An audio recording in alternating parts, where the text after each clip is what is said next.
Okay, inshallah.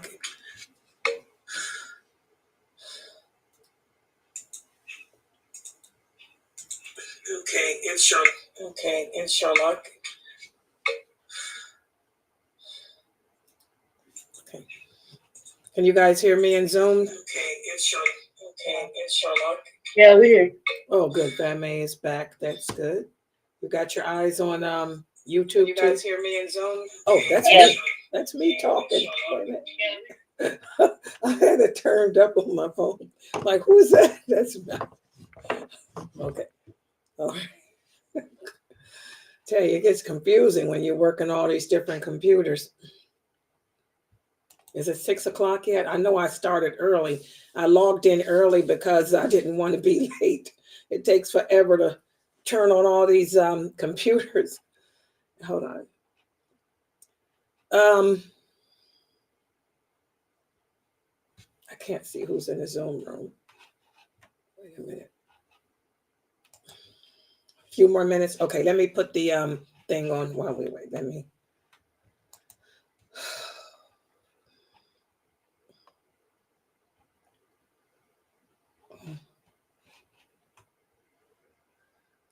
Okay, here we go.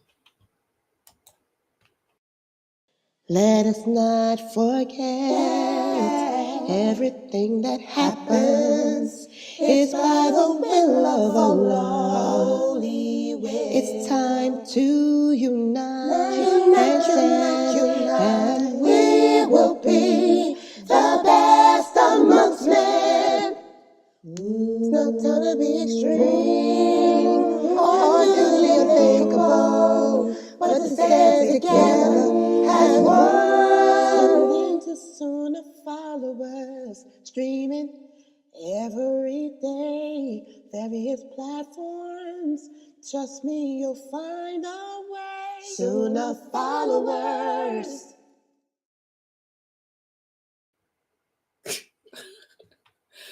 Alhamdulillah, wa salat, wa salam ala wa rasulullah. Welcome to the first class for today. This is our Aqidah class. And before we begin, I'd like to thank Sister Geechee for putting together our new Sunnah Followers jingle. I hope you guys like it. You know, everything nowadays on the internet is copyrights. Oh my God.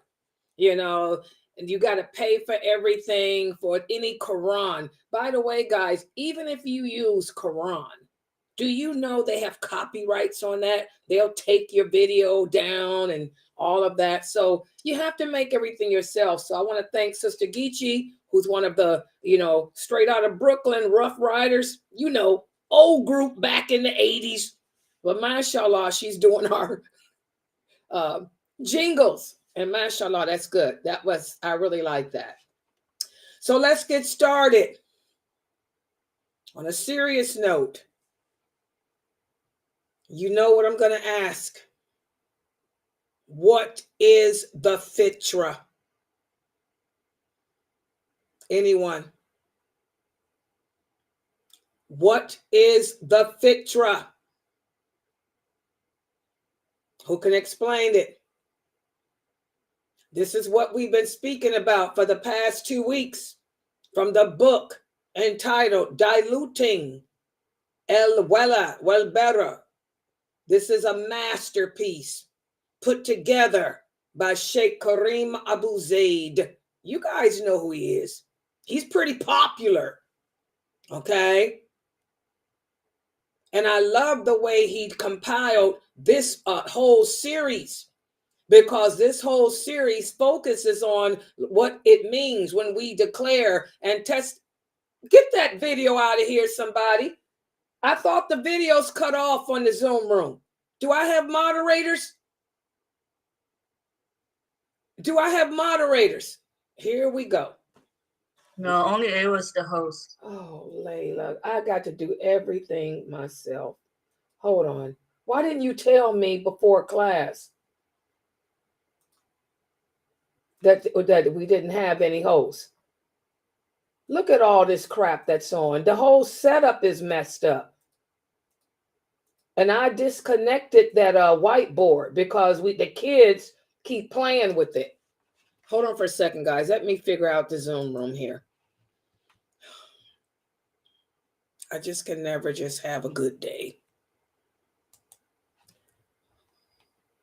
Why is she host? She ain't even here. Oh God, I'm not even host. I am here. I got a good praise. Well, just let me. She ain't even here. Let me take the host rights back. Oh God. But everything is set up good. I don't know what's. No, it wasn't. Somebody came in with their video on. Oh, really? Yes, it's not set up. I don't know what it is. Hold on. Let me just give it to Fame. And who else is here? Is Brother Tarek here? Brother Tarek, you and Yasmin are here? Yes. Okay, there. Tarek's host now, co-host. And Fame, inshallah, that should take care of this. This is ridiculous. Okay. And what about, is my other Layla co-host? Because we can share. Okay. All right. Who the heck was that coming here with their little video on? Okay, let me switch back. I'm sorry, guys. It's what happens when you, like I said, this is the book that we've been studying from, Diluting Wala Wal Bara by Sheikh Kareem Abu Zayd. He has people to help him with his streams. Everybody volunteers to help Sheikh Kareem. Okay, lailanasheeba needs volunteers too, guys. Don't y'all want to help a woman? Hello, help an old lady across the street. Look at the blessings you'll get. I'm older than Kareem Abu Zayd. Did y'all know that? Let's talk about it.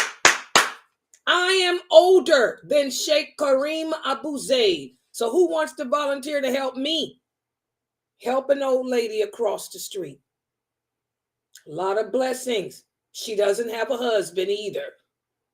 We're going to talk about that tonight when we do the story of Asma bint Umais, one of the female companions.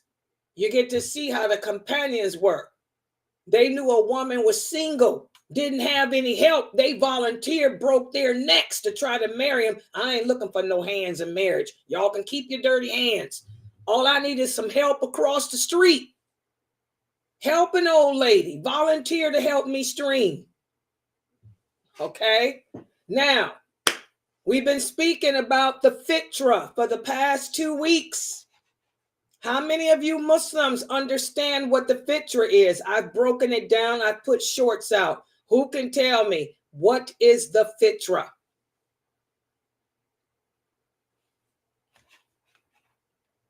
Anyone? Okay, I'm going to try. So the Fitrah is, well, let me start from the beginning. So when Allah created the soul of Adam, after his soul was created, he also created all the souls of his descendant of Adam from the time that Adam was created until the end of time. And so he gathered all those souls and he gathered them to the Mount Arafat, and he had them to testify that there is no God but Allah, and that he's the only one worthy of worship. And the souls testified to that. And then Allah had the souls kept in some place that only he knows of, that he chose to keep them in. And so when a person is conceived, and at some point during that time of pregnancy, Allah would choose from like one of the souls, whatever souls he chose, and he'll have the angels place it in the woman's womb to assign it to that fetus. And then Allah will assign an angel to care for that soul while it's in the womb. And once the soul is blown into the womb, there's this little light that was in the soul, and it moves to the heart. So once the baby is born, that beam of light, which is what the Fitrah is, has moved to the heart. And now the soul comes out attached to a body with just clueless, doesn't know anything. And so it's kind of curious about its environment and just the things around it. And so because Allah created our souls to be criminal by nature, because it doesn't have that light in it anymore, it moves to the heart. That's when a person reaches puberty, that's when Allah assigned an angel to the heart and a jinn to the soul to try to call the soul to give into its desire and give into that evil nature, while as the angel will be there to call the heart to it's to its nature to want to seek out Allah and be in the presence of Allah, and it has the ability to distinguish between right from wrong and good from evil, because that's where that Fitrah is now, is at the heart once we're here, and that's what the Fitrah is. What do you guys think? And this is one of my students. She's been coming here since she was 12 years old. What do y'all think about her answer?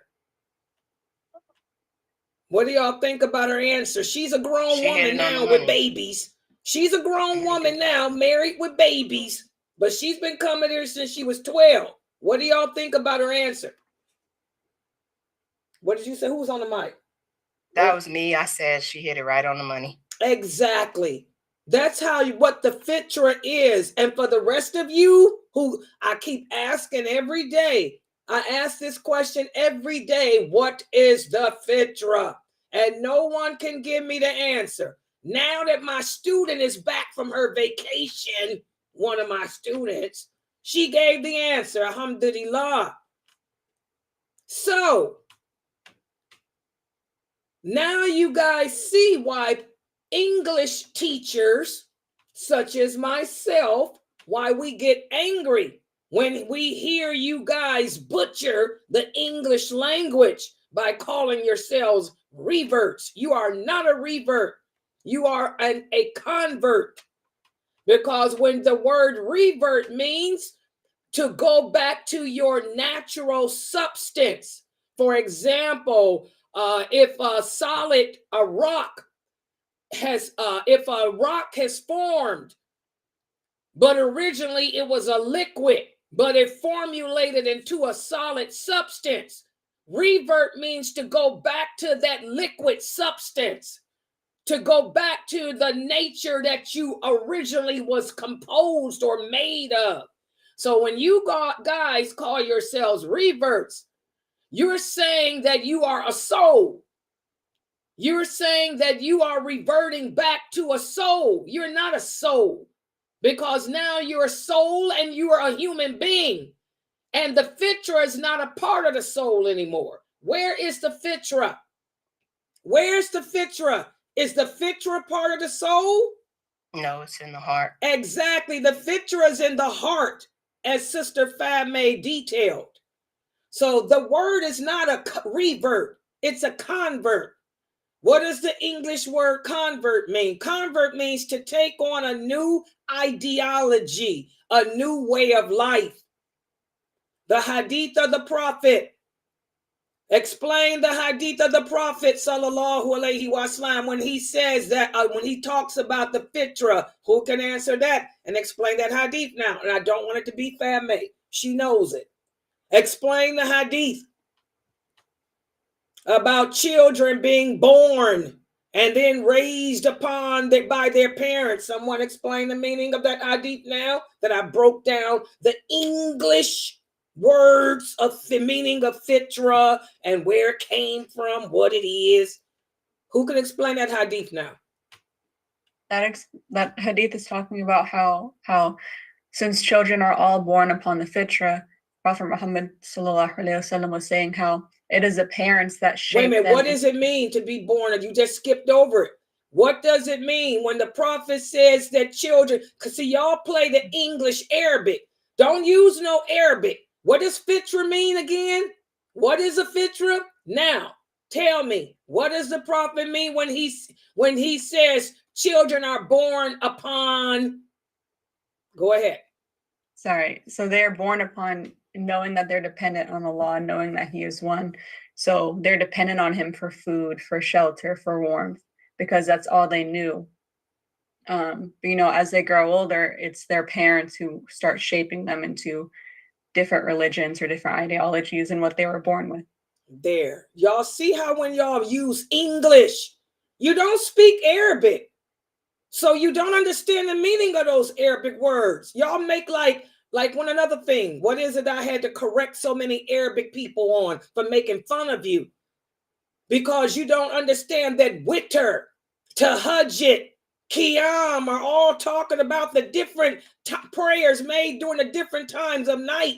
And Arabs make fun of you. Don't give people that reason to make fun of you. Know the meaning of those words.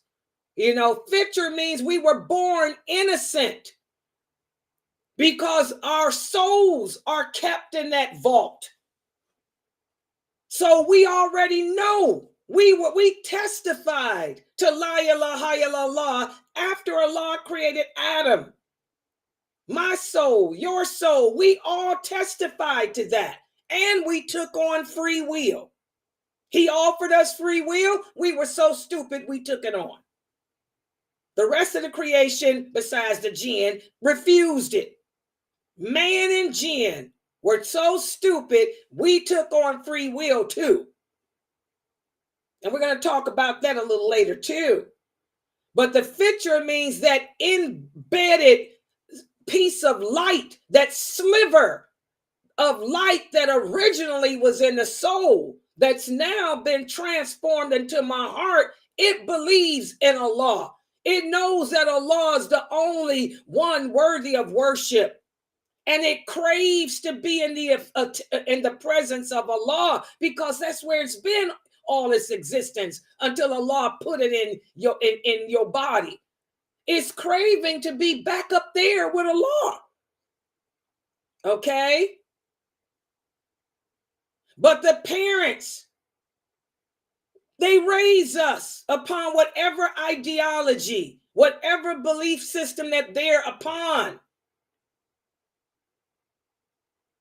And either that light of that recognizes and believes in Allah is dimmed or made brighter in that heart.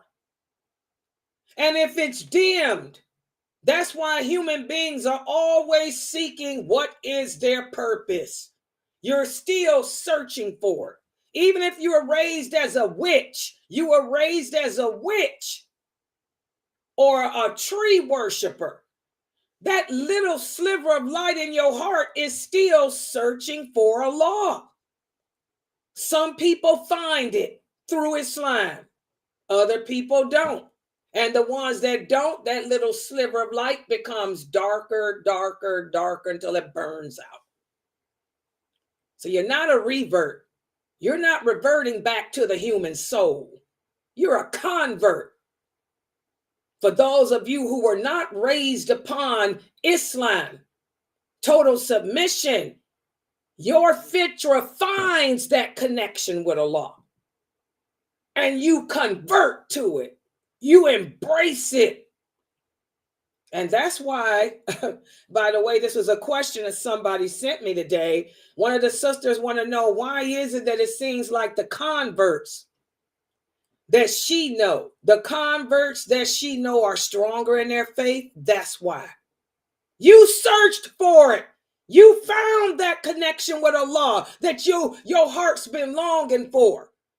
For many of us who were born and raised Muslim, we weren't raised correctly. We've taken Allah for granted. We've taken Islam for granted. We just Muslim in name only. My mom's Muslim. My dad, I come from a Muslim country, blah, blah, blah. But that's all. It's just something to say. But because you chose it, you chose Islam, of course it means more to you than someone who took it for granted, who's just going through the motions. So that's why you find a lot of people who convert to Islam are strong, much stronger than these born Muslims. I agree with you on that.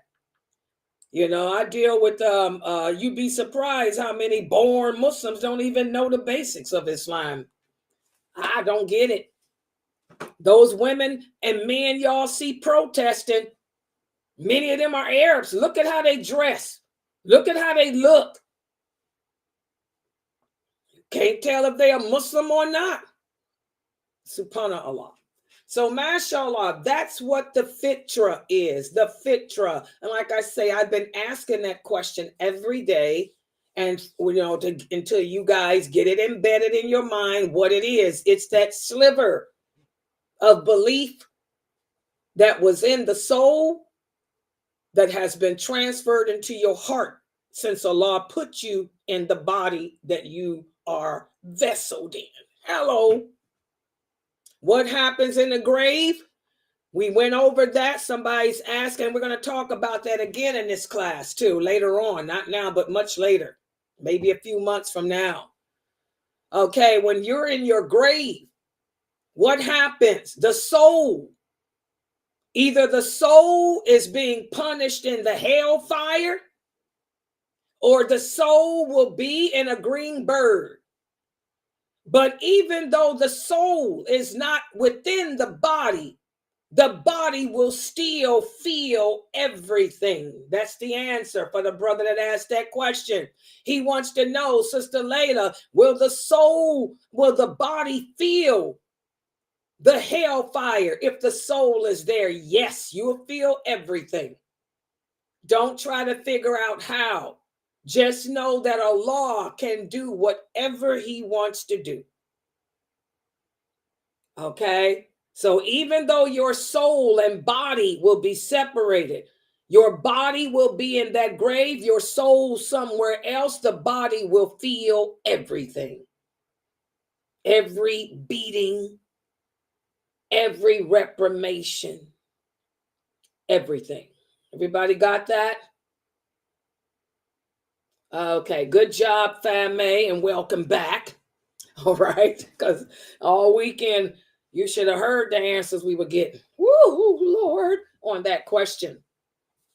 Okay, so we've been speaking about how as Muslims, we're supposed to live each day of our lives trying to nourish the Fitrah, because the Fitrah is always craving Allah's attention, Allah's affection, Allah's approval, Allah's love. And the Fitrah has a little help because Allah has assigned all of us an angel. There's an angel assigned to everyone's heart when we reached puberty. And that angel tries to encourage you to do good things, to listen to your heart. When we say listen to your heart, listen to the Fitrah. The Fitrah recognizes truth from falsehood, good from evil. And it's telling you, don't do that. Don't do that. But then we have the soul, which is criminal. As Allah says in the Quran, it is criminal by nature because the Fitrah has been removed from it. It doesn't have that Fitrah in it no more. So it's curious. It's attracted to everything bad, everything dirty, sex, drugs, rock and roll, music. Okay? If it's dirty, if it's bad for you, the soul wants to taste it. I want to taste it. I want to try it. I want to smell it. I want to feel it. That's the soul. It's like a kid just curious, but the Fitrah keeps calling it away. And just as the Fitrah has that angel helping it, the soul has a little help too from the jinn, that evil jinn that's assigned to us. He whispers into your heart because he knows your strengths and weaknesses. And he tries to get you to do what the soul wants to do, wants to do, wants to do. Sister Amina, every human being that is born has a jinn assigned to them. Religion has nothing to do with it.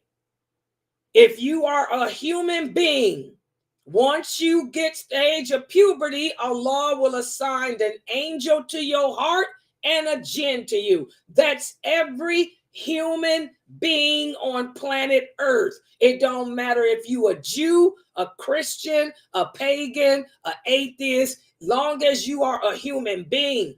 Does everybody understand that?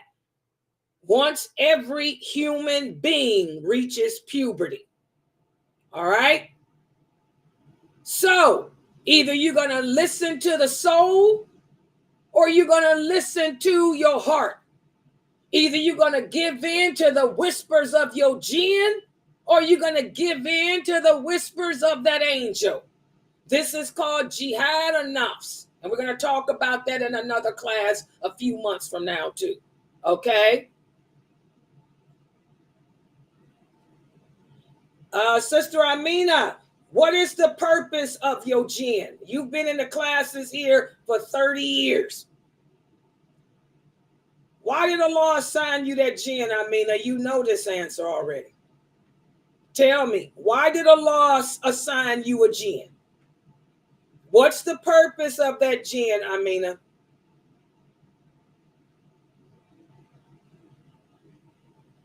You should know that. You've been coming here for 30 years.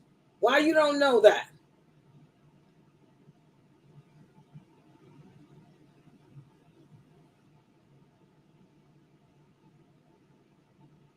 Okay, any jinn assigned to you guys, help her out. Is any jinn assigned to you? Is he a friend? Is he good? What's his job? What's the job of your jinn? That's assigned to us is basically to lead us to the hellfire by the jinn whispering to us. It's like a test for us if we're going to listen to it or not. So do you understand that? He ain't to test you. His job is to take you to hell. Have y'all seen the movie? Take me to hell. That's the job of your jinn. Your jinn is not Allah. Allah is the one who tests us, not a jinn. A jinn is evil. His job is to take you to hell so you can be his companion. That's his job. Allah put him there for that purpose, to see if he can drag you to hell, just like that movie, Drag You to Hell. By the way, the person that made that movie, that wrote it, was a Muslim. Turkish guy. He likes to write books. That's just one of his books. But yeah, Turkish man wrote that movie. That's his job, to drag you to hell. Allah didn't put him there to be your friend. Who's your friend? Why would Allah give you two friends? Your friend is the angel. Everybody understand? Allah don't test you. No, that jinn's job is to take you to hell if you listen to him. You understand? He ain't your friend. He's evil. He's an awliya of shaitan. He's the ally of shaitan, put there to drag you by your face to hell if you stupid enough to listen to him. Because Allah is merciful. He didn't just give you that evil jinn, he gave you that angel too.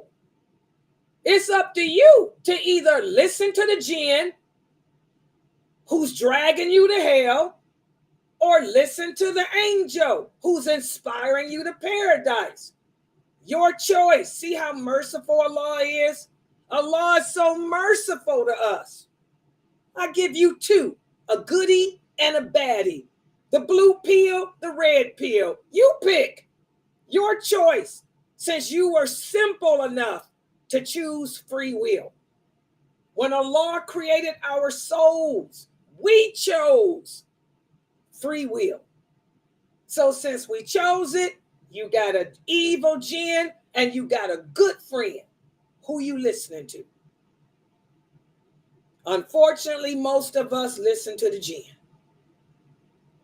because that's just how man is. We took on free will. We should have been like the sun and the moon. We should have been like the mountains and the cats and the dogs and said, no, we don't want it. But we took it. Yeah. Okay, so that's another topic. I'm not going to spend all this time on the jinn. I've talked about the jinn so much to you guys that you shouldn't even ask about them no more. But anyway, the Fitrah, that's that Fitrah that has that angel calling you to the truth. That's what we're trying to focus on now. And we've been speaking about certain things that our Prophet Muhammad sallallahu alaihi wasallam told us that if we stay clear of, it'll help to keep that fitrah burning in our hearts.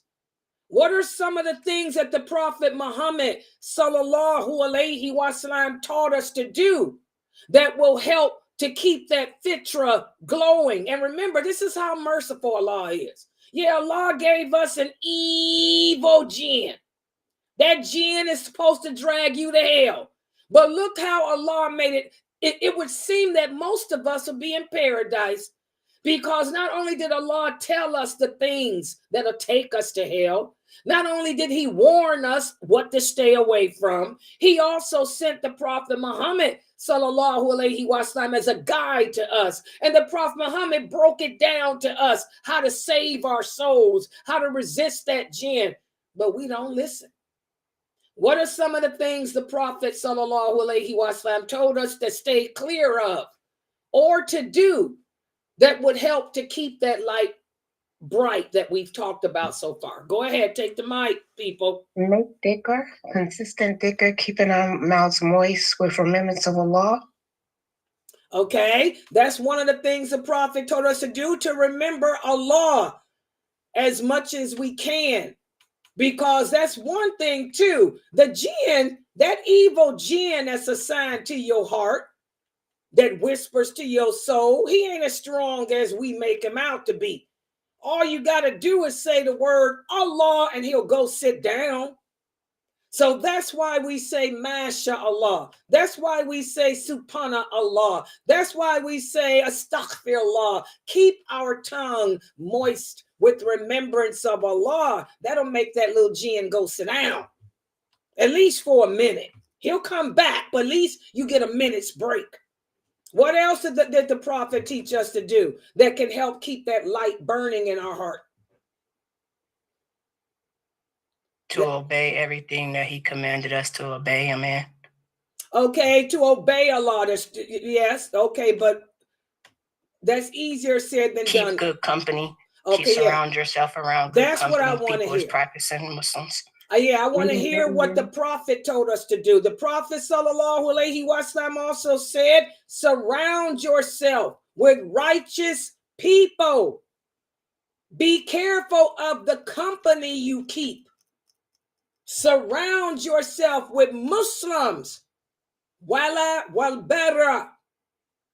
Distance yourself from that which contradicts Allah and his laws.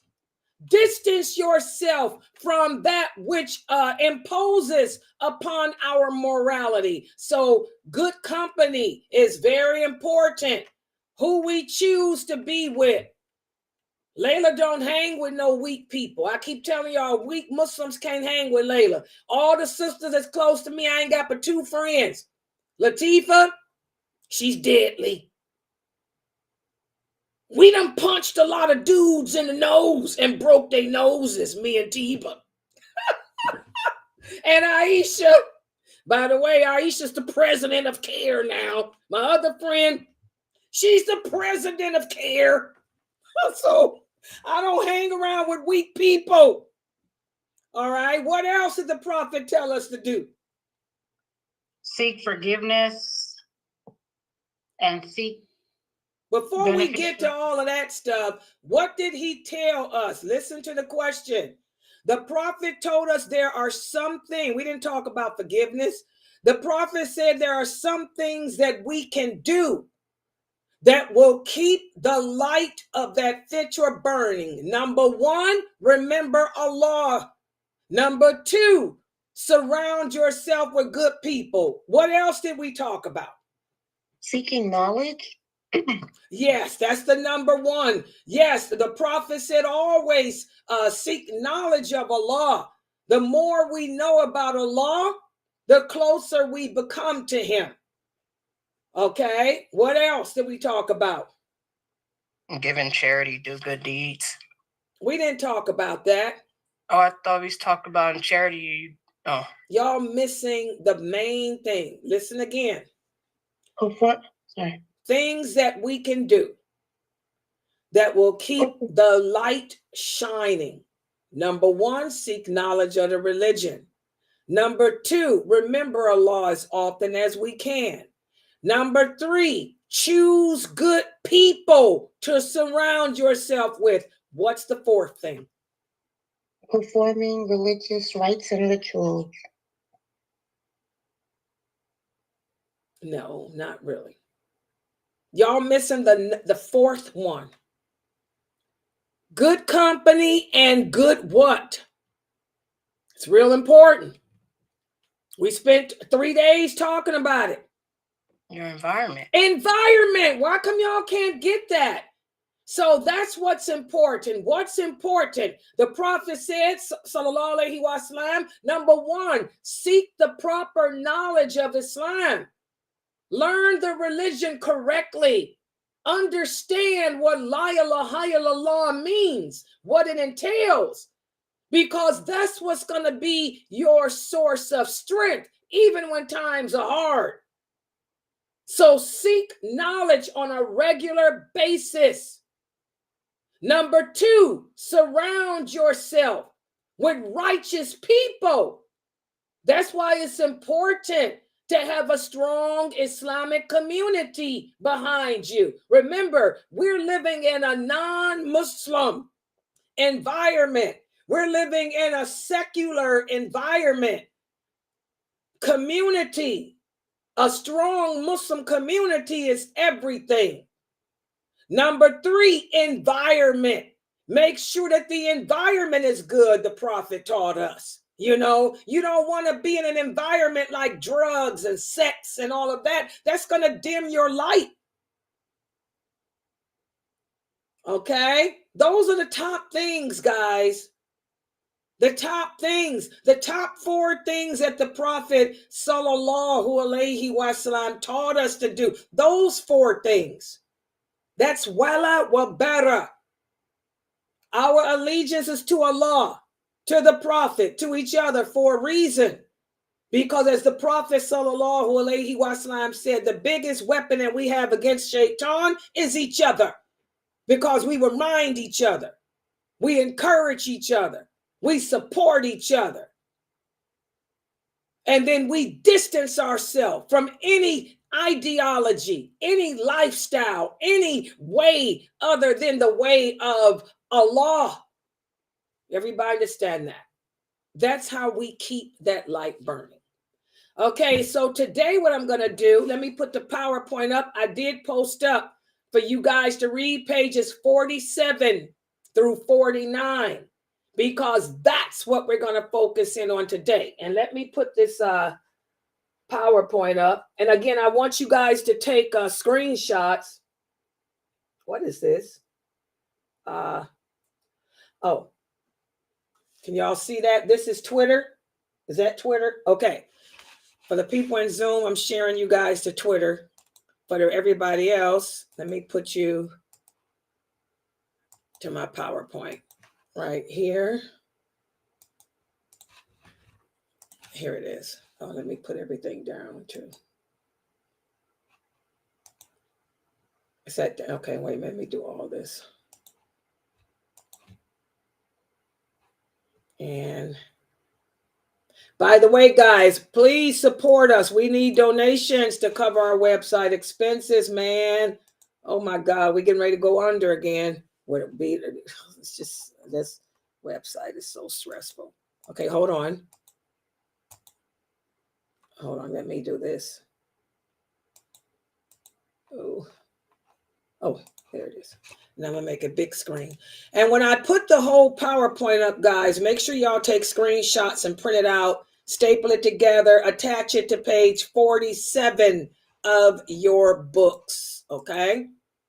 Because this is where we'll be picking up today. And again, this is the red peel, the red book. This is volume 2. This is over 500 pages long. We just completed volume 1.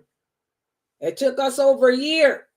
That was the blue book. This is the red peel, the red book, which focuses in on how to keep your faith alive in a non-faith-filled environment. Okay? That's why all of this has to do with keeping that Fitrah, that Fitrah burning in this non-Islamic society that we live in. And today we're going to speak about Allah and his guidance. Now, one of the questions that one of the sisters asked the other day was about the divine law. Whenever you hear the English word divine, it refers to God, which in our religion is Allah, because it's not God. Allah is more than that. The divine laws are the laws of Allah. The divine guidance is the guidance that Allah sends. And that's different than secular law. Secular law refers to non-religion. Divine laws refers to religion. And we're going to talk about it. You'll get to see how America and most other parts of the world are Zionists, because these countries are not based on divine law. You look at the history of America. Why did America break away from England? Why did the Paul Revere and the settlers, those settlers break away from the colonists, break away from England? Because England wanted to establish divine law in America. England was a monarchy, and they wanted to impose divine laws of Christianity. Paul Revere, George Washington, Jefferson, and all of them were opposed to that. They did not want to be governed by religious law. They wanted to be governed by the laws that they made, which in English is called secular laws. Secular laws are man's laws. They wanted to formulate their own constitution based on what they define liberty and justice to be, not based on the Bible, not based on any. And by the way, I'm a paralegal. This is part of the Constitution. You're saying that if you read the Constitution, they're saying that we don't want the laws of God. We don't want the laws of anyone except the laws that we make. George Washington was a Mason. Thomas Jefferson was a Mason. Paul Revere were Masons. What are Masons? Masons are Zionists. They are opposed to monarchy, and they are opposed to divinity. They're all about secularism. You learn that when you go to school and get a degree in history. Okay? So America was a Zionist country, always has been. It broke off from England. It didn't want to be governed by religious law. It didn't want to be governed by Allah, God. It wanted to make its own laws, and it's still the same way. All your American presidents are Zionists. They swear to uphold that. That's why you American Muslims should never, ever have been voting in an election. Obama is a Zionist. All presidents are. I think, except for, I'm going to be honest, I don't think Clinton was a Zionist. I think Clinton was just an example of America. Sex, drugs, and rock and roll, baby. But all the other presidents are Zionists. That's why you should never participate in no elections here. Y'all didn't know that? I knew it. I was born in the USA and never voted and never will, because I know what Zionism is. So this is what happens when we, instead of us following the divine laws and the divine guidance, which are the laws of Allah and the guidance of Allah, it ends up in chaos. And that's what these pages focuses on. And this is what Sheikh Kareem Abu Zayd talks about in these pages here. And it'll help y'all to understand what's happening in the world a little better too. Let's open it up and look. Okay.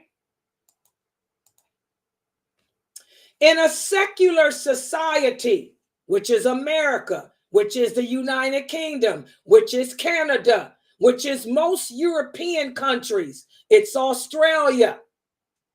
In a secular society where religion is not the forefront, it's common to distort the fundamental aspects of religion.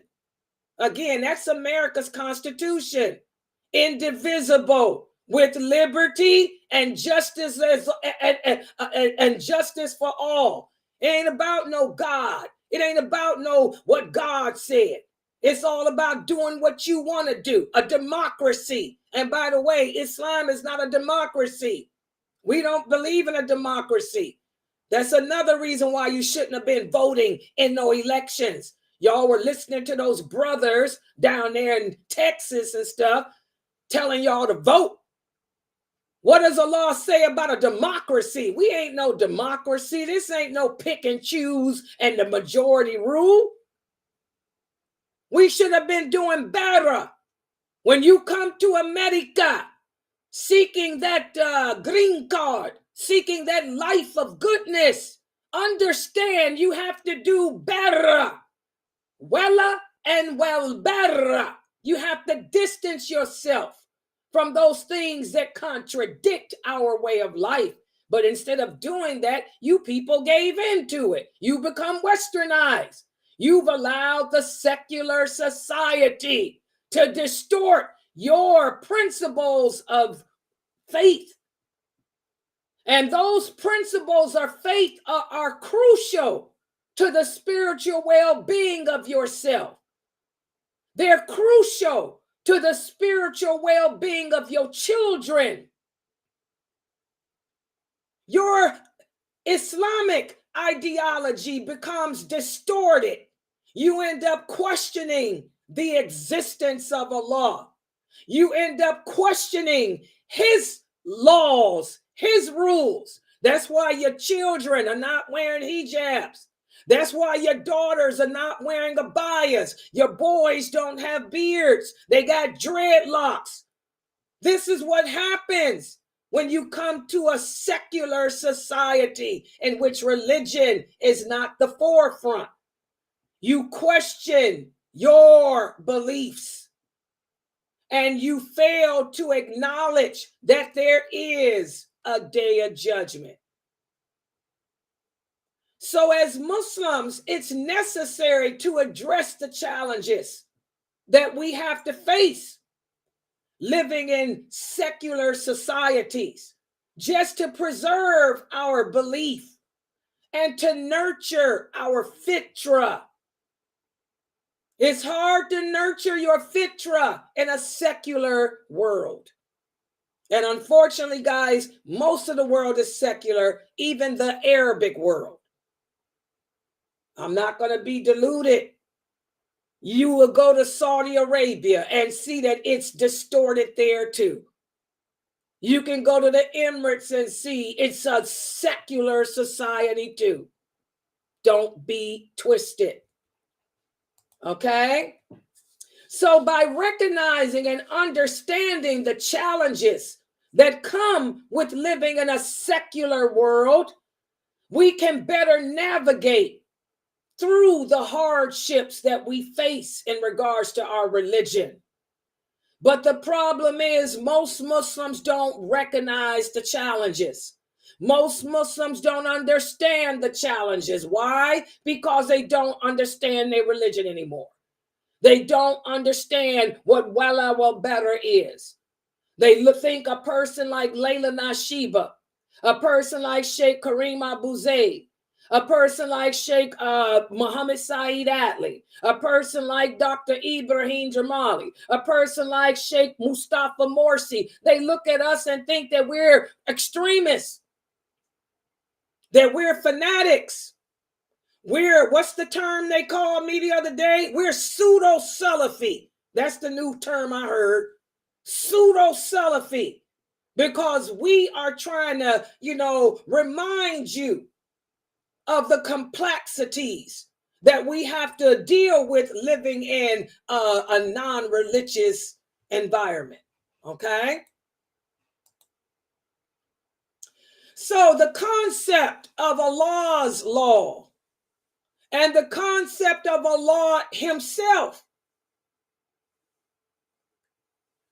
in this type of environment, these environments of secularism or Zionism, that's another word for Zionism, the people try to stomp out belief in Allah. They don't want you to uphold any religious principles. As the American Constitution says, indivisible, with liberty and justice for all. Justice for, whereas a man can lay with another man, a woman can marry another woman. You can even marry your pet dog. We got people in America who are marrying their pet animals, their pet dog, their pet cat. Liberty and justice, no divine laws, no barrier, nothing. Everything is just do as you want. So whenever we live in a society like that, the laws of Allah become eroded, and the people are discouraged from embracing the guidance of Allah in their daily lives. You're discouraged from wearing a hijab.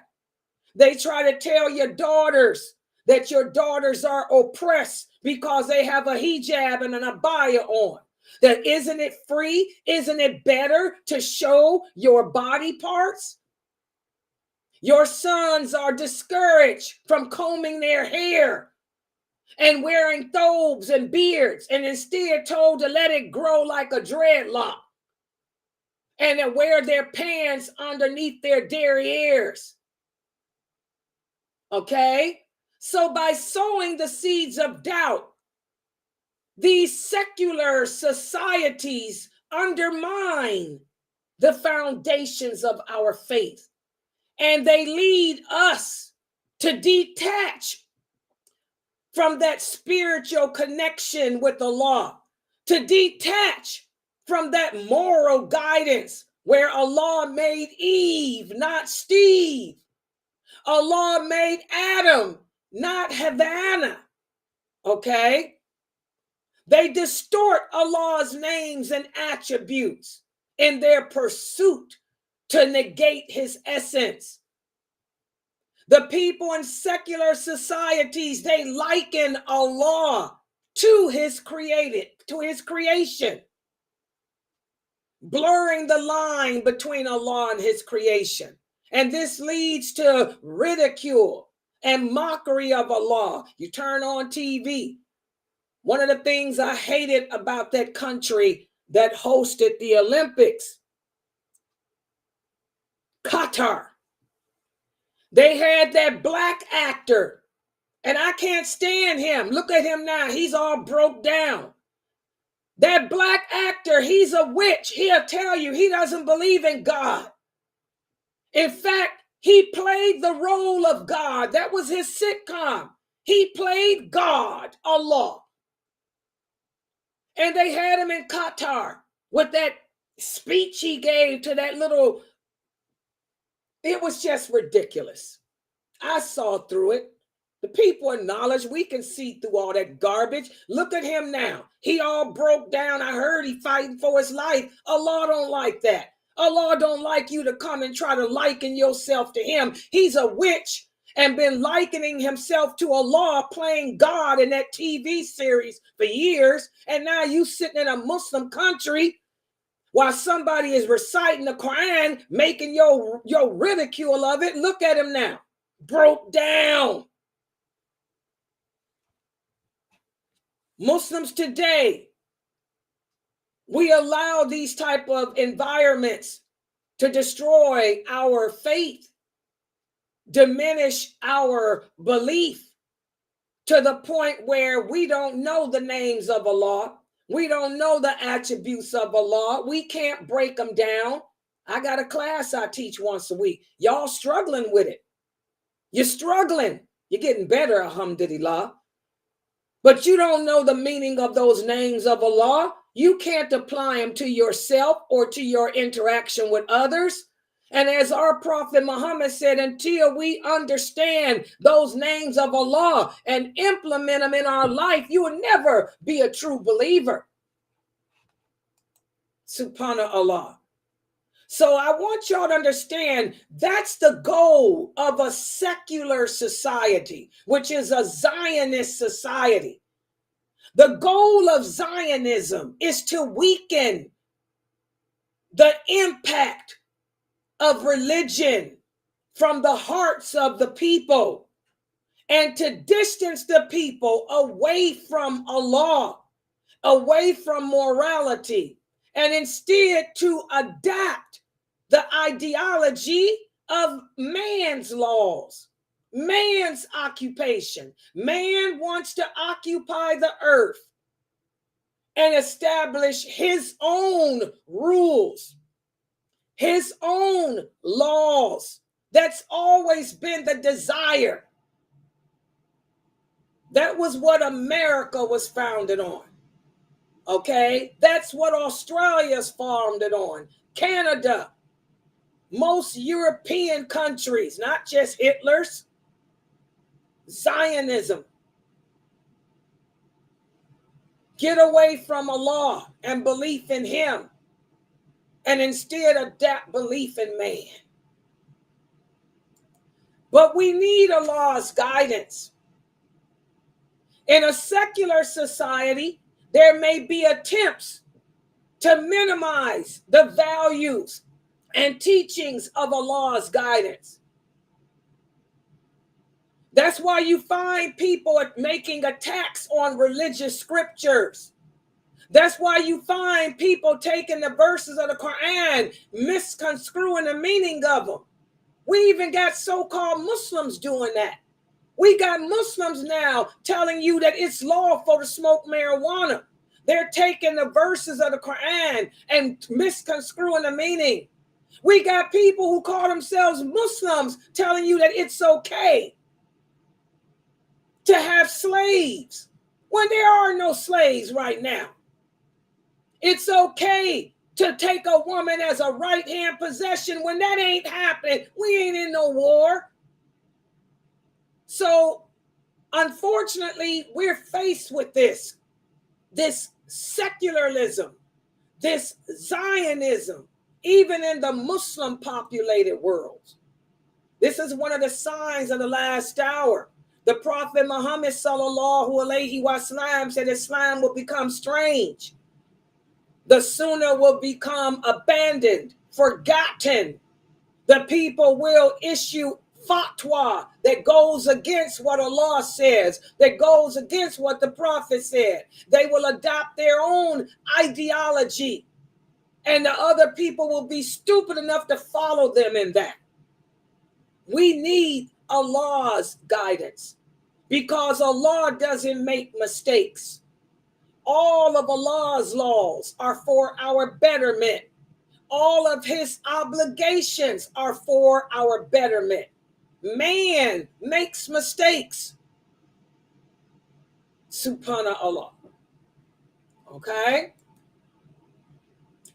And one of the number one reasons why so many of us Muslims fall victim to Zionism or secularism is because we really don't believe in the day of judgment. We really don't understand that we are held accountable for our choices in this world. When Allah created the soul and had the soul testify to him on Arafat, he also offered us free will. We took it on. And since we accepted free will, that means that we are held accountable for our choices in life. But unfortunately, a lot of us live each day as if we're going to live forever. We give in to our soul. We ignore the urgings of the Fitrah. And instead we give in to the criminality of the soul, thinking that we're not going to be held accountable, thinking that we won't be raised up again, thinking that that day of judgment will never come. And whenever judgment is removed or downplayed, that's when we lose our sense of accountability. And when we lack accountability, that's when our sense of personal, social, and civil responsibility diminishes too. It makes us feel justified in giving in to our desires. It makes us feel that it's okay to do what makes us feel good. And without belief in a higher authority to hold us accountable, it makes us give in to the temptations of self-interest and short-term gains, ignoring the repercussions. So in other words, we lack accountability. And as a result of that, we destroy ourselves, and also society falls too. That's why American society is the way it is. That's why Western society is the way it is. It's because it's not based on divine law. It's not based on divine guidance. It's based on what man thinks to be good. So, it's hard to maintain our faith, guys. All of you listening to me are living in societies in which religion has been downplayed. So the chances of us giving in to our soul instead of the Fitrah is great as a result. So now let me give you a quiz to see just how well you understood what I talked about today. And this is a deep topic. That's why I only took those 2 pages to explain to you. Let's see how well you can answer this question. Question number 1. Who can explain what is the difference between divine law and secular law? And I would like the answer to come from Jamila. Sister Jamila, if somebody can look on YouTube. Is Jamila on YouTube? Because this is a question that Jamila asked the other day. She wanted to know, what's the difference? What is divine law? I want to see if she understands what it is. Is Jamila there, Fame? No, I don't see her. Okay, so anyone else can take the mic then. What is the difference between divine law and secular law? Divine law is laws that Allah established, and they have no mistakes because He knows what is best for His creation. Secular laws are laws that are non-religious and man-made. So, they fall into democracy, and they kind of misconstrue the meaning of freedom and liberty. They put their own twist on it. Oh, wow. What do you guys think about her answer? I agree. Good job. Was that Aya? Is that Aya answering? Yeah. Good job. You sound like your mother. MashaAllah. May Allah forgive her sins and make her great spacious. Ameen. Good. Excellent answer. Exactly. Divine laws are the laws of Allah. Secular law are the laws of man. Good job. What about this question?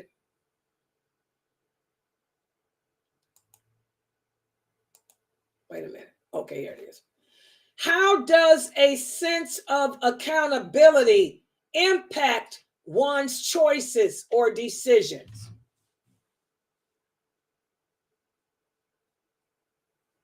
How does having a sense of accountability impact the choices you make or the decisions you make? Having a sense of accountability will cause you to make positive choices and decision based on the not the results, but based on the outcome that may come about, like, the punishment that might come about for you doing an action that is bad. So you might choose to stray away or not do it, but, follow the positive because you fear the punishment of it. What do you guys think about her answer? I agree. Good job. Exactly. If you have a sense of accountability, you're going to be more cautious with the choices you make. More cautious, just like today. Let me use myself as an example.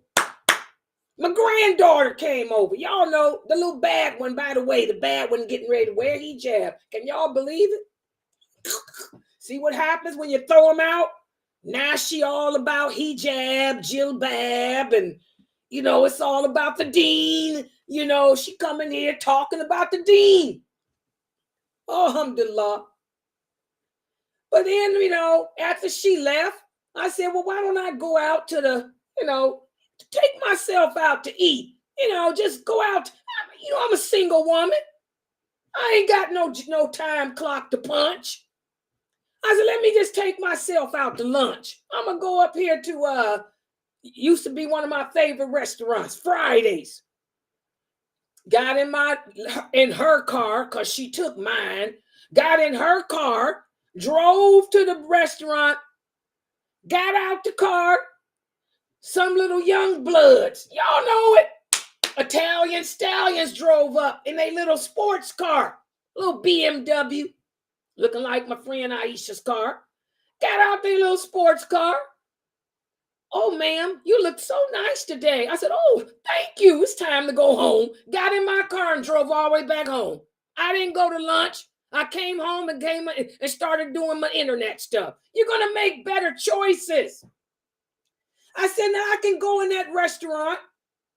Those two little young Italian stallion men, they might invite me to come sit down with them. Maybe want to buy me a virgin strawberry Zachary. You never know. I took myself home.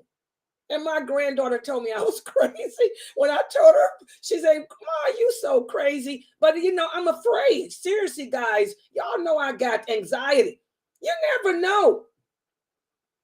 I don't want to get caught up in no crap. Somebody tell me I look nice and they a young Italian stallion, Layla's out of there. Do you hear me? Because I know I look nice, but Lord have mercy, I'm a woman.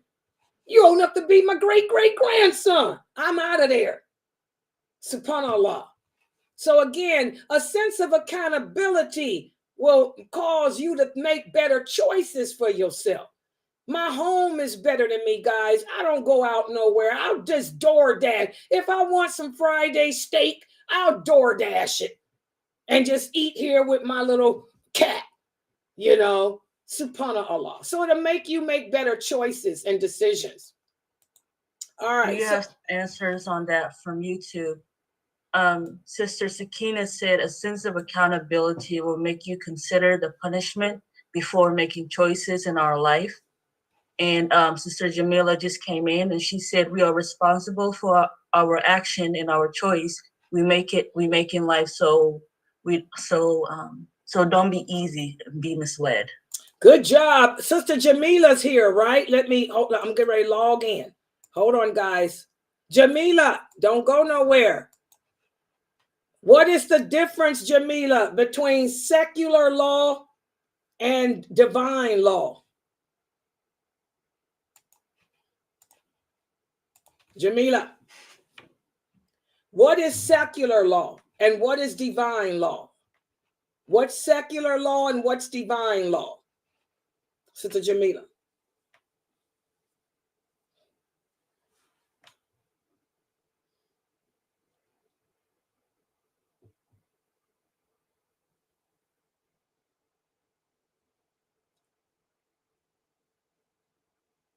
And let's see, while she's writing her answer. Good job, Sakina. A sense of accountability will make you I didn't ask you, brother HK, and I did not ask. Nope, your answer's wrong anyway. Sister, your answer's wrong. Sister Jamila, what is divine law? And what is secular law, Sister Jamila?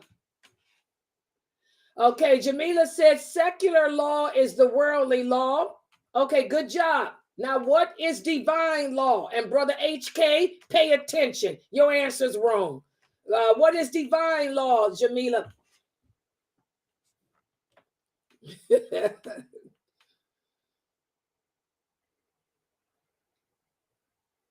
Is it following? What is divine law? Is it following Allah's law?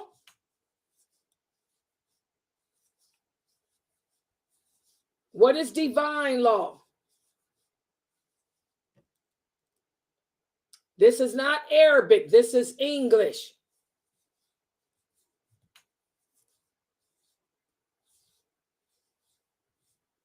Okay.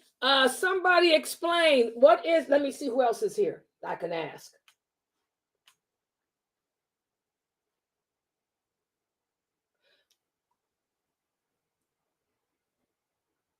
Exactly.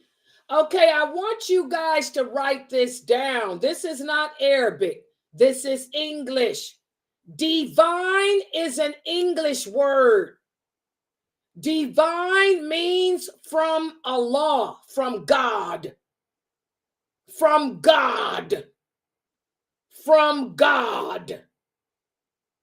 So when you hear see the word divine law, it means Allah's law. It doesn't mean following a law, because how can you follow a law?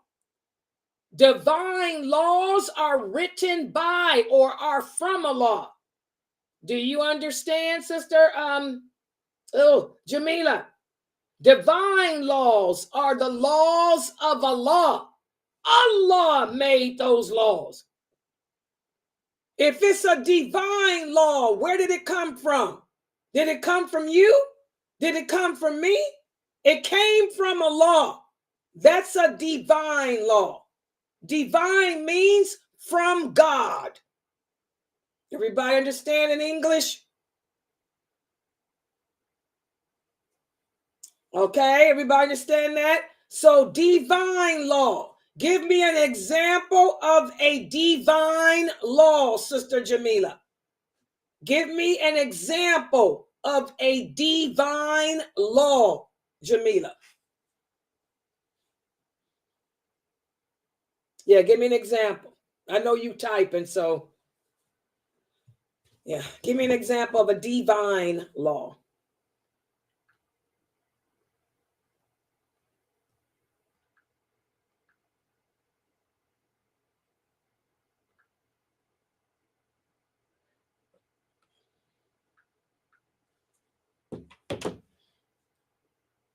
Yeah, I want an example of a divine law.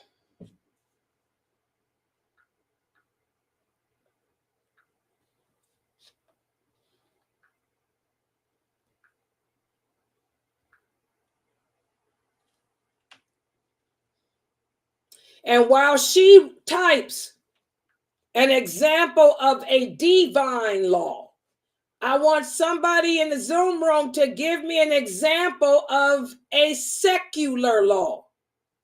Give me an example of a secular law. Anybody in Zoom? I feel like I'm back in paralegal school. I feel like I'm back in paralegal school. Give me an example. A secular law would be same-sex marriages. Exactly. An example of a secular law is you have the right to marry the same sex. That's an example of a secular law. You have the right to marry the same sex. Okay, Jamila, give me an example of a divine law.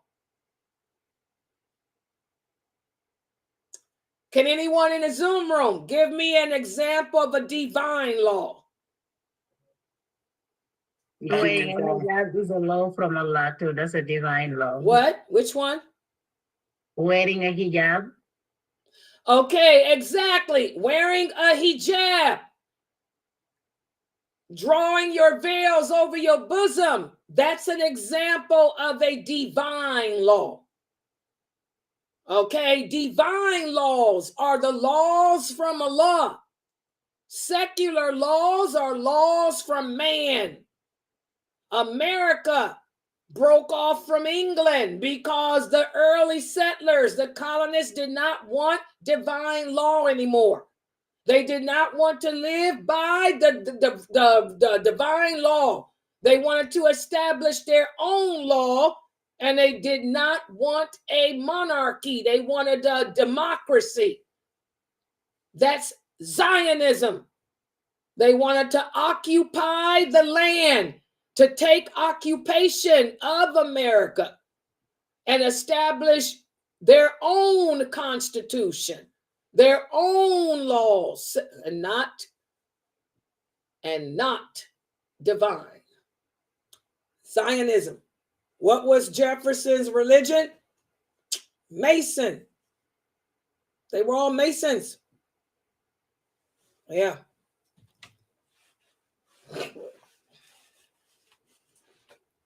Everybody got it? Everybody understand the difference now between secular and divine? Okay, and not only that, we not only have divine laws, but there's divine guidance and secular guidance. Give me an example of secular guidance.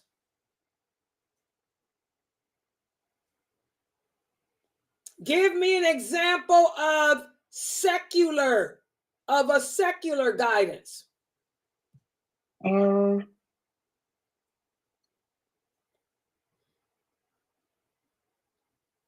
Maybe like going to a therapist or a psychiatrist.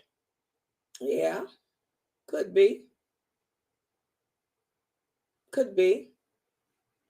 One that just popped up, like, they'll say in the secular guidance is to date someone before you marry them to get to know them. That's an example of secular guidance. Y'all hear what Geechee said? An example of secular guidance would be, it would be better for you to date to get to know each other before marrying. You should hang out together, maybe live together to get to know each other. That's secular guidance. That's guidance not based on Allah's law or Allah's guidance. It's based on your opinion, what you think is right. That's also Zionism. Okay? Based on what we believe. That's also your American Constitution. Okay? Now give me an example of divine guidance. I would say with the divine guidance, Allah instructs us that, instead of falling into the pits of a haram relationship, hurry up, find someone that is the best, to marry, who has a good heart, who's practicing, who's a follower of this, who loves Allah, follower of this deen. So choosing the positive over the negative. Okay, that's an example. Allah encourages marriage. That's guidance. Allah guides and encourages us to get married. That's divine guidance. Whereas man will tell you to hold off on getting married. Just get to know people. And when you get to know people, it ends up being sexcapades. We don't date. If you will never know me, you ain't gonna never know me until we get married. You will never know nothing about me until we live together. You got to live with me to know me. Okay, so that's an example. Exactly. Y'all understand the difference between divine? Divine means coming from Allah. That's not even Arabic. That's English. Divine means coming from Allah. Secular means coming from man. Yeah. Don't ever take secular laws over Allah. We respect other people, but we're not going to take their laws over Allah. Give me an example of a Muslim taking a secular law over Allah. Who can give me an example of that? Give me an example of accepting a secular law over Allah's law. With voting? No, I take that back. That is one. But that ain't no law to vote. It ain't no law to tell you to go out and vote. That's guidance. Give me an example of taking secular law over Allah's law. One example was standing up for the president. I mean, standing up for the when they stand up for the Pledge of Allegiance and we don't stand up, that's worship. So that's one law that we can do. MashaAllah, good example. Standing up for the Pledge of Allegiance, standing up for a judge, standing up out of respect for someone of authority. That law contradicts the laws of Allah. So we don't do that. MashaAllah, you guys are doing good. So now I think you guys got it. Everybody understand the difference between divine and secular. Exactly, accepting same-sex marriage. You're going to accept it because it's the law. It's the law of the land. So I'm just going to, turn my eye to it. I mean, we don't do anything to people. That's their choice. That's their business. But I'm just going to accept these people around me. Oh, no. No. So does everybody understand? And this is why it's so hard. This is why it's so hard for us to maintain our faith, to maintain our iman, to maintain our dignity, our balance when we're living in a non-religious environment. We end up giving in, succumbing to what's around us. The soul ends up giving in to all those elements around it. Y'all understand? Assalamu alaikum. Sister Layla. And then what you said, I want to ask a question. Like, okay, same-sex marriage and all that, we know it's haram. We don't support it. We don't welcome it. Like, we don't approve of it. And we distance ourselves with people like that. But my question is that what if you get you have a job, you did not know all about the job until you got in. And then you see that that company, they're supporting same-sex marriage. They are taking care of kids like who are displaced from their home for whatever reason. But basically they are taking kids that have issues like that, like they are, men calling themselves women, like stuff like that. So you're not supporting them, but you're working there. You don't tell them you're doing the right thing. But in that situation, what is the way to handle it? You don't support it. But you just know about that after it. So what do you do about nothing? You can do, because the whole world's going to be into that. I mean, even at my job before I retired, I worked with a bunch of people I worked with transgender people. I work with but hey, I mean, you got to I'm here to do my job. If my coworker's transgender, that's their business. I'm here to do my job. We work and do our job, then we punch out and go our separate ways. I mean, we're going to be surrounded by evil. And one of not the people I work with, but the kids, for example, the kids you are taking care of, they are that type. They're transgender or they want to be man or woman. They are transitioning, but the company itself is known to support those people. In fact, we only welcome those people in our company, like kids that, been bullied, that they were, stuff like that. Not the people that I work with. You can handle that, but the kids you are taking care of. Yeah, you That's try to. what they You try try to to. do. If you have to deal with that with supporting that, then you have to try to find another job. You keep working that job, but until you find another one. Because if your job is to encourage that totally contradicts Wala Wal Bara. We can't do that, because it's just as if you're part of the sin. So you try to get out of that. Look for another job. Keep it for right now because you needed to take care of your family and you don't have nobody to take care of you. But you ASAP try to look for another job. Try to get up out of that. Exactly. That's what I thought, because I don't go to the event or anything. Once I knew about it, it just did not fit well. I say I'm not supporting, but I'm helping. Right, I'm a part of the company, and that's what they do. And I didn't know what to do in the situation. Yeah, in your situation, get another. But I know you can't just up and quit because you got to take care of your kids. So you got, just look for another job, and Allah will give you another one that won't involve that, inshallah, because we can't take part in any of that. Yeah. Thank you. I mean, yeah, Allah will temporarily excuse you from the sin because you got to take care of the kids and you didn't know, but you got to get up out of it. Yeah. These are the days that we're living in, guys, and it's going to get worse. It's going to be even harder as time goes on for us to maintain our fitrah, when we're surrounded by so much filth. Homosexuality, drugs, sex, rock and roll, this stuff is going to be so out there, nothing we're going to be able to do about it. Like the prophet said, you have to get your own sheep and go isolate yourself in the mountains somewhere. That's how bad it's going to get. But just, for now, just, do what you're doing until Allah sends you better. But try to find another job real quick. Yeah. Yeah. Any other questions, guys? Y'all got a little lesson on Zionism. I felt like a history teacher again today. Oh, I haven't done any substituting in a while. Latifa, maybe I should go back to substituting. That was good money.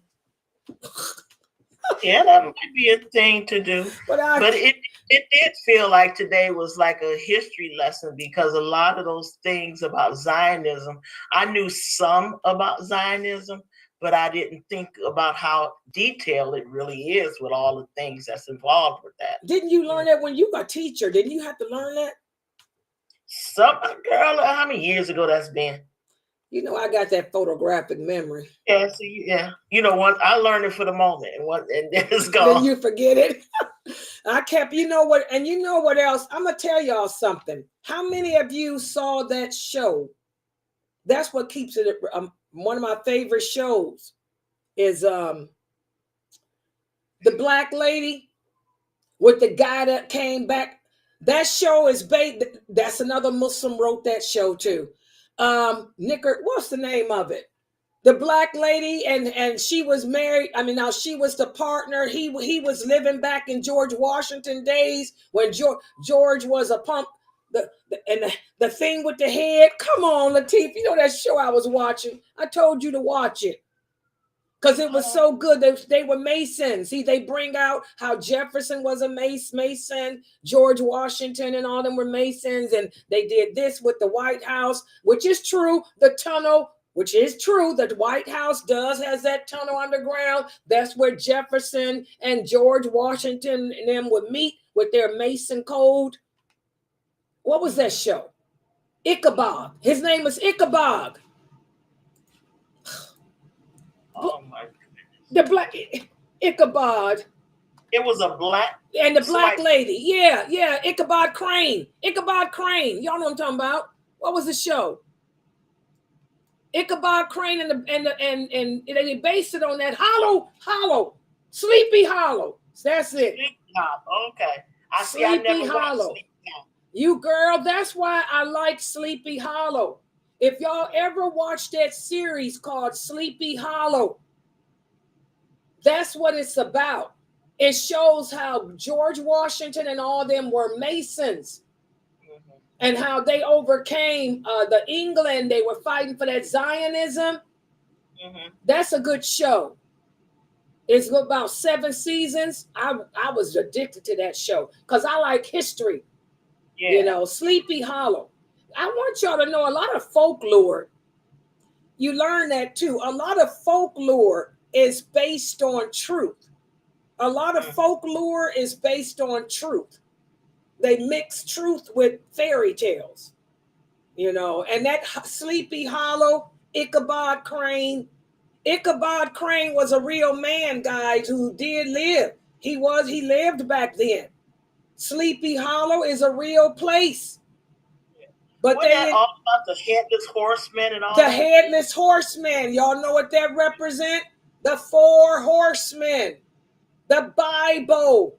Those 4 horsemen that the Bible talked about. I never read the Bible, but that's what George Washington and Jefferson and all of them were trying to get away from. The apocalypse. Oh, that show is good.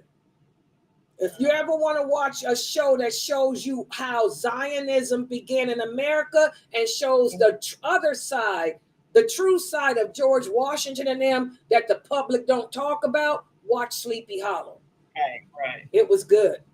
I watch it all the time. When I feel like a mystery, I just turn it on and just start going through the whole series. You know, and my uncle was a Mason. My dad's baby brother, Vern. Vern? Yeah. And his daughters are Eastern Stars. That's what Masons is all about. It shows how the Mason began. It began during when America broke off from England, because America did not want religious, they did not want divine law, and they did not want a monarchy. They wanted their own secular laws. I know a lot of symbolism is involved in that. Oh God, yeah. When you watch that show, Sleepy Hollow, you see the symbols. They use all those. They got the star and the crescent, upside down, all kind of stuff. It's crazy. 33 and the third and all that stuff. The jaw, the Antichrist. It ends with the Antichrist, the one eye. I mean, they put a lot of Islam in that show. You can see one of the writers was Muslim because he got the one eye, the jaw, and it. Yeah, Sleepy Hollow. Okay. Yeah. Yeah, but that's what the colonists were. They were Masons. They had their own secret code, their own secret everything, and that those tunnels still are in the White House, underneath the White House. Yeah. All right, guys, I'm going to close out for right now. We do have another, the Heroines of Islam. My class, the Heroines of Islam, is at 9. And inshallah, I'm going to be doing the story of Asma bint Umays. The story of Asma bint Umays. You're going to learn a lot from her. A lot from her. In fact, let me show y'all the little preview of what I did for her. Oh, God. Watch me freeze up because it's on. Did I even finish that video? I don't even know if I finished the video. I was doing a video with, let me open it up. Wait a minute. Okay, let me go back to you guys. Did I freeze? Yeah, I froze up. Hold on for a second. Let me show y'all this. This is what I put together. I was doing it for the class.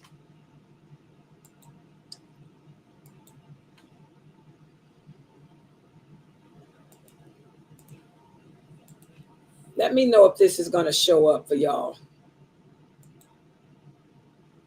Does this show up, Batista? She was known for having married 3 famous companions of the Prophet. It won't show up for y'all. Namely, Jafar. No, it's not going to show up for them because it's a different program that I use, so it's not going to show up on here. This streaming program won't let me stream unless I stream from them. So that's not going to work. But anyway, I'll be doing her story tonight, guys. The story of Umays. You're going to like her story because she was also a great female companion. And she's also more proof that women did not take the back seat to men back then. And she was not invisible. She was not a jinn. She was part of the seen world. She was not invisible. And she married 4 eminent companions. All her husbands were eminent companions. And you get to see how they looked out for the women back then. If a woman's husband got killed, they'd marry her up. You know, so I'm going to do her story tonight, inshallah. So that's going to be at 9 p.m. Eastern Standard Time. Yeah.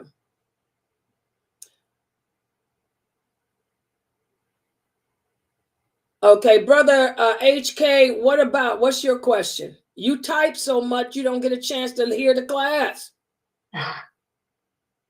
What about interest?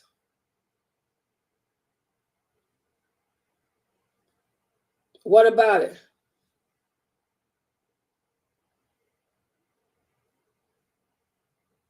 Okay, yeah, what about it? Paying interest is haram and secular law, not divine. Oh, okay. Well, that's not a law. There's no secular law that says you have to pay interest. There's no loans is not a law either. Buying a house on interest is your choice. There's no law that says you have to buy a house on interest. Laws are laws that you have to do. So a secular law is a law, not something that's a choice. So that's not an example, because there's no law in America that says you have to buy a house on interest. Yeah, but that's not my question. The question is, give an example of divine law, which they did, and give an example of a secular law. They did that too. But your example is not a secular law. It's just, you gave an example of a divine law, but you didn't give one of a secular one. That's not a law either. That's not a law. A law is a law. Interesting. An example of a secular law, brother HK, is you cannot drive without a license. That's a secular law. A secular law it would be an example of driving. A person cannot drive a car without a license. That's a law. But that law was not made by Allah.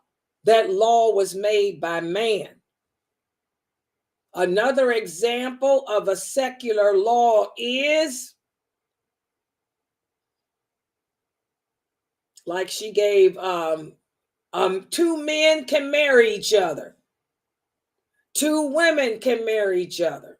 That's a law, but it's not a law made by Allah. It's a law made by man. So when I asked the question, I was asking her to give me an example of a law, and she did. You didn't give an example of a law, because interest is not a law.